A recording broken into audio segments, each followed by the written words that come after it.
এই যে শবে বরাত আসছে, ভাগ্যে ভালো কিছু লেখা হয় শবে বরাতে, এই বিশ্বাস থেকে হুমড়ি খেয়ে মানুষ মসজিদে আসে, ঠিক না ঠিক? ভাগ্যে ভালো কিছু লেখা হয় কবে? একটা হলো মানুষের সৃষ্টিরও 50,000 বছরে আল্লাহ তাআলা ভাগ্য নির্ধারণ করেছেন। আরেকটা হলো প্রতি বছর যেই রাতে আল্লাহ কোরআন নাজিল করেছেন, আল্লাহ সূরা দুখানে বলেছেন সেই রাতে অর্থাৎ লাইলাতুল কদরে আল্লাহ তাআলা সব গুরুত্বপূর্ণ বিষয় ধার্য করেন। শবে বরাত যেটাকে আমরা বলি মধ্য শাবানের রাত, এই রাতে ভাগ্য নির্ধারণ হয় এই মর্মে বিশুদ্ধ হাদিস বর্ণিত নাই। তারপরে আমরা জেনারেলি বলি ভাগ্যে যেন ভালো কিছু আল্লাহ লেখেন, আপনার নসিবে যেন ভালো কিছু আসে, আপনার রিজিকে যেন আল্লাহ বরকত দান করেন, এর জন্য বেশ কিছু আমল আমরা কোরআন হাদিসের আলোকে বলতে পারি, সাজেশন দিতে পারি। তবে তার আগে আমাদেরকে জানতে হবে যে ভাগ্য সুপ্রসন্ন হওয়া বা রিজিকে বরকত হওয়া বলতে কি বুঝায়।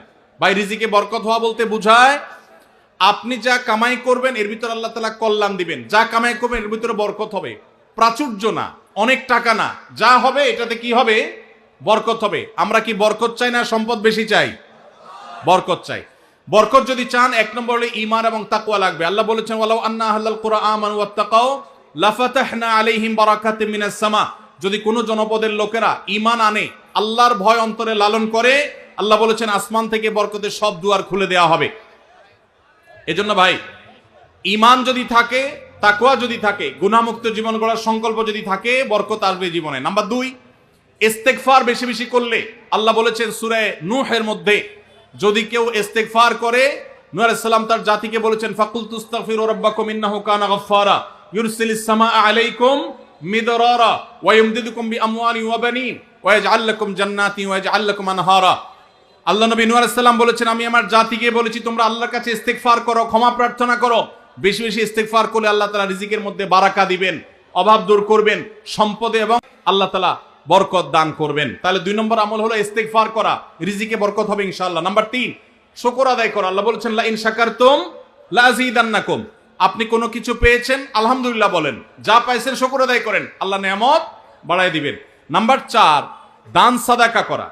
আল্লাহ তাআলা বলেছেন ইয়ামহাকুল্লাহুর রিবা ওয়া ইউরবিস সাদাকাত।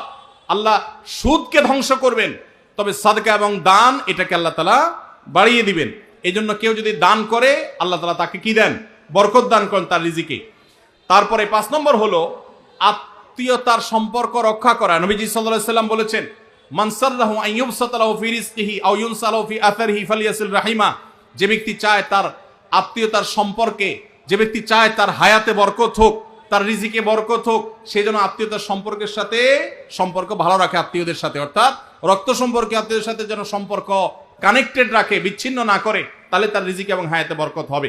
এবং সর্বশেষ আরেকটা আমল বলতে চাই, সেটা হলো খাবারের ক্ষেত্রে একত্রিত হয়ে বসে খাবার খাওয়া। এই সুন্নত আমাদের সমাজ থেকে বিদায় হয়ে গেছে, আমরা অনেকে জানি না। আবু দাউদের একটি হাদিস বর্ণিত হয়েছে, নবীজি সাল্লাল্লাহু আলাইহি সাল্লামের কাছে এক ব্যক্তি বললেন হে আল্লাহর রাসূল, আমরা খাই কিন্তু অনেক খাওয়ার পরেও পরিতৃপ্ত হই না, পেট ভরে না, খাবারের চাহিদা পরিপূর্ণ মিটে না, কারণটা কি?